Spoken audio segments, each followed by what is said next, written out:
अजमेर उत्तर विधायक वासुदेव देवनानी ने कहा कि बजट में मुख्यमंत्री ने अजमेर के साथ किया सौतेला व्यवहार।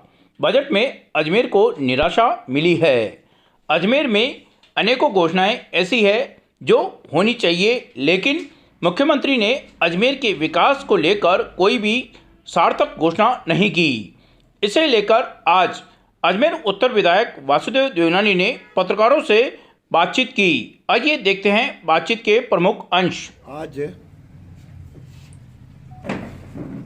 अजमेर के साथ जो सौतेला व्यवहार हुआ है, इस बजट में अजमेर को पूरी तरह नज़रअंदाज किया गया है।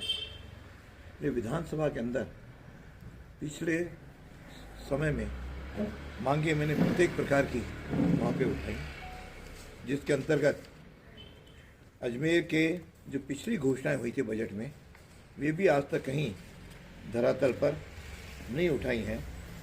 जैसे जिला मुख्यालय पर सावित्रीबाई फुले वाचनालय बनना था, वह नहीं हुआ। यहाँ तक कि मिनी फूड पार्क बनना था, वो शुरू तक नहीं हुआ। और जवाहरलाल नेहरू हॉस्पिटल, जनाना हॉस्पिटल में 25 करोड़ से सीवरेज प्लांट, ट्रीटमेंट प्लांट लगना था, उसका कहीं पता नहीं। इसलिए अजमेर के साथ इन्होंने और सबसे बड़ा जो सौतेला व्यवहार किया, वह किया पानी को लेकर के। पानी की अजमेर की समस्या पूरी तरह परेशानी खड़ी कर रही है। यहाँ तक कि सर्दी के मौसम में भी 48 से 72 घंटे में पानी मिल रहा है। पानी की समस्या से निजात मिले, इसके लिए इस बजट में न तो बीसलपुर थर्ड फेज के लिए किसी प्रकार की कोई घोषणा की गई, न वर्तमान व्यवस्था सुधारने के लिए कोई उसे बजट रखा गया। इसका तात्पर्य कि गर्मी के मौसम में भी इस कांग्रेस सरकार ने अजमेर को प्यासा रखने का शायद ठान रखा है, जिसे निश्चित रूप से जनता बर्दाश्त नहीं करती।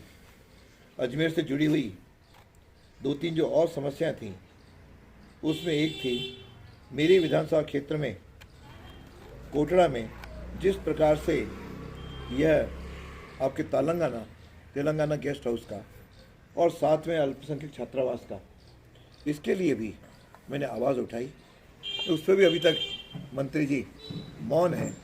जनता ने प्रदर्शन किया, रोज़ अभी भी आंदोलनरत है। कभी हनुमान जी की चालीसा का पाठ किया, अभी भी लगातार पोस्ट कार्ड लिख रहे हैं। लेकिन लोकतांत्रिक पद्धति से जो आंदोलन चल रहा है, सरकार के कानों पे जूं तक नहीं कि मैंने इसको विधानसभा में भी उठाया। और साथ के अंदर अजमेर के जिस प्रकार से यूज़र चार्ज न लगे, उसके लिए भी आवाज़ उठाई। और ये अभी मैंने एक प्रश्न और दे रखा है, जिसमें अन्ना सागर झील के जो नो कंस्ट्रक्शन जोन है, उसमें हमारी मांग थी 2014 से पूर्व हुए निर्माणों पर इन्होंने लाल निशान जो लगाए हैं, वह केवल डर पैदा करने के लिए अफसरों ने अपने ऊपर गाज न गिरे, इसके लिए इस प्रकार की लगाई है। जबकि नियम ये कहता है 2014 के बाद बने हुए ही अपन उनको ठीक करें। लेकिन उस पर किसी प्रकार का नज़रअंदाज करके इतनी बड़ी संख्या कर दी ताकि निर्णय करने में कठिनाई हो। ये इनकी मिली भगत का ही परिणाम है। और मैंने अपने बजट के भाषण में भी काफ़ी कुछ बातें कही, जिसके अंदर अजमेर के लिए मैंने कहा कि नया थाना बनाने की आवश्यकता है। एमडीएस यूनिवर्सिटी के अंदर स्टाफ की कमी है। और साथ में अजमेर का जो साइंस पार्क है, उसके लिए समय समय में आवाज़ उठाई। और आज भी उद्घाटन के बाद 4.5-4 साल के अंदर आज तक प्रारंभ नहीं हुआ, जबकि सरकार ने जयपुर, कोटा, बाकी के लिए 30 करोड़ का प्रावधान किया। यानी इस प्रकार का एक और जहाँ सौतेला व्यवहार और दूसरा नज़रअंदाज करना, और साथ में यहाँ की समस्याओं के ऊपर किसी तरह का ध्यान न देना, यह मैं समझता हूँ कि इस सरकार, जो कांग्रेस सरकार इस समय कर रही है, उसके जनता में आक्रोश भी है और उससे जनता इसका बदला चुकाने के लिए भी तैयार बैठी है। और इसके अलावा मैंने कोई ध्यान आकर्षण के माध्यम से भी अजमेर शहर में जो ऊंची नीची सड़कें, इनको दुरुस्त करने की भी मैं ठेकेदारों के खिलाफ कार्रवाई की मांग की है। आज 20,000 पेंशनर्स हैं, उनकी विभिन्न समस्याओं को तत्काल हल किया जाए, इस मुद्दे को भी उठाया।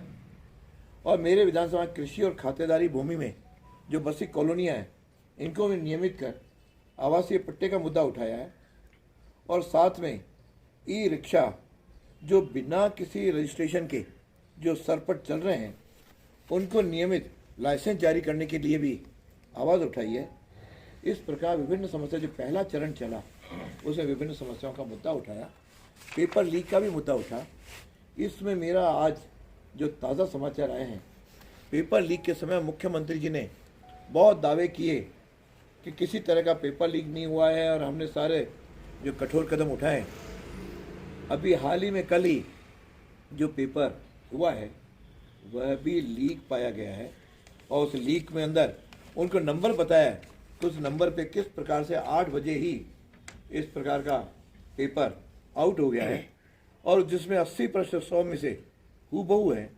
अब ये इस प्रकार के 3,531 पद की जो भर्ती हो रही है यह भी पेपर लीक के भेंट चढ़ गई। और इसके अलावा इस पेपर लीक के अलावा भी मुख्यमंत्री जी इस समय केवल बजट की जो घोषणाएं की हैं कि हम युवाओं को समर्पित है, युवाओं को आपने 1 लाख नौकरियों की भी घोषणा कर दी, लेकिन पिछली नौकरियों का ही कुछ नहीं हुआ।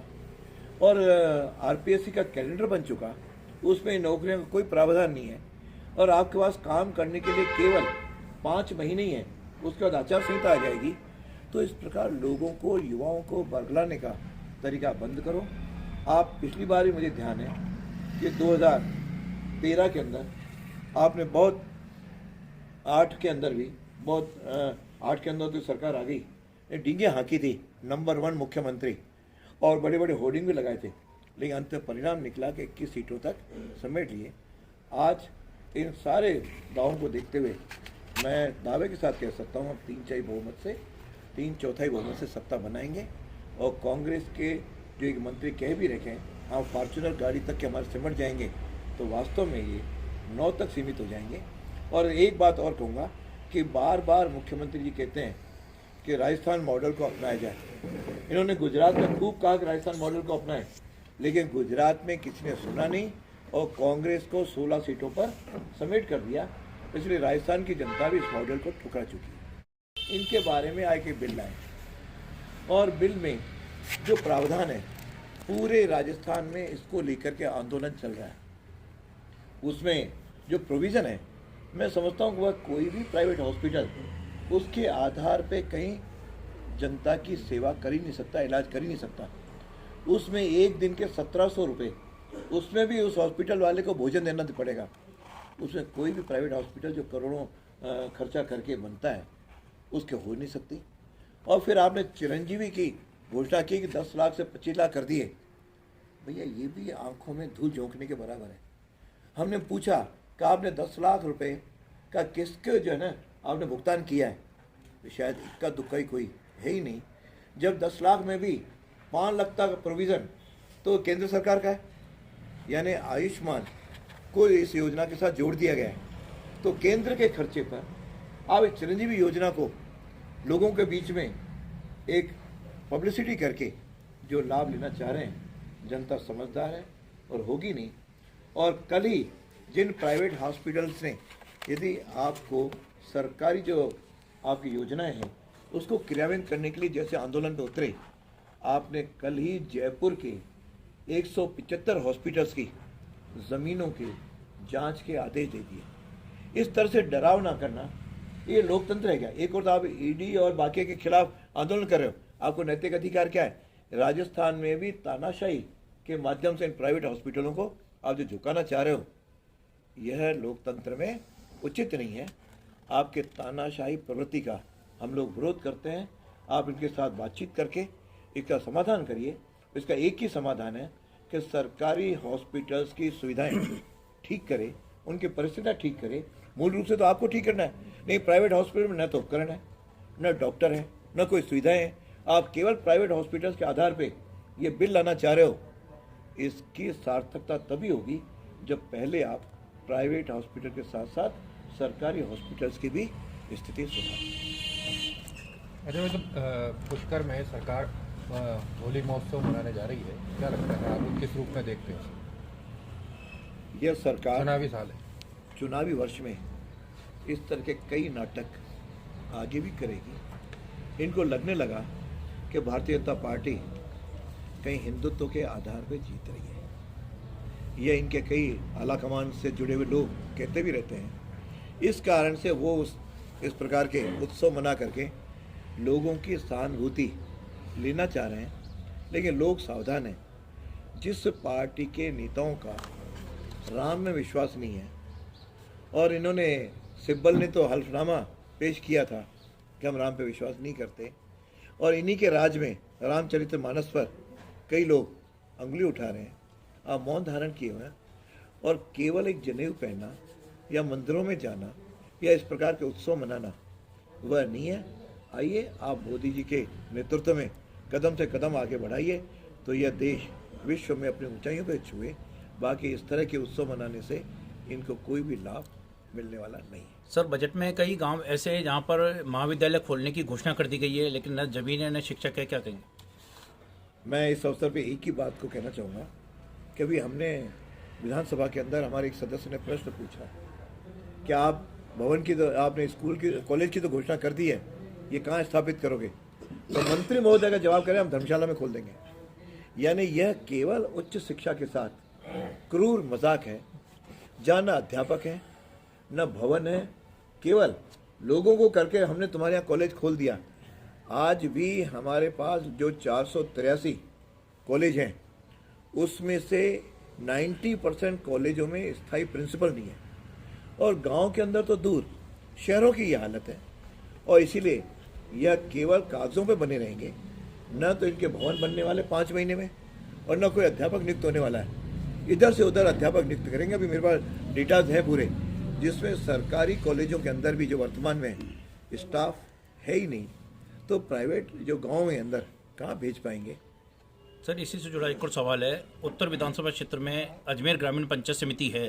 3 वर्ष पूर्व इसका गठन किया गया था, चुनाव भी हो गए, लेकिन आज तक पंचायत समिति के पास खुद की कोई ज़मीन नहीं है, खुद का कोई भवन नहीं है। मैं कह रहा हूँ कि इस सरकार की जो नीति है वह केवल घोषणाओं की है।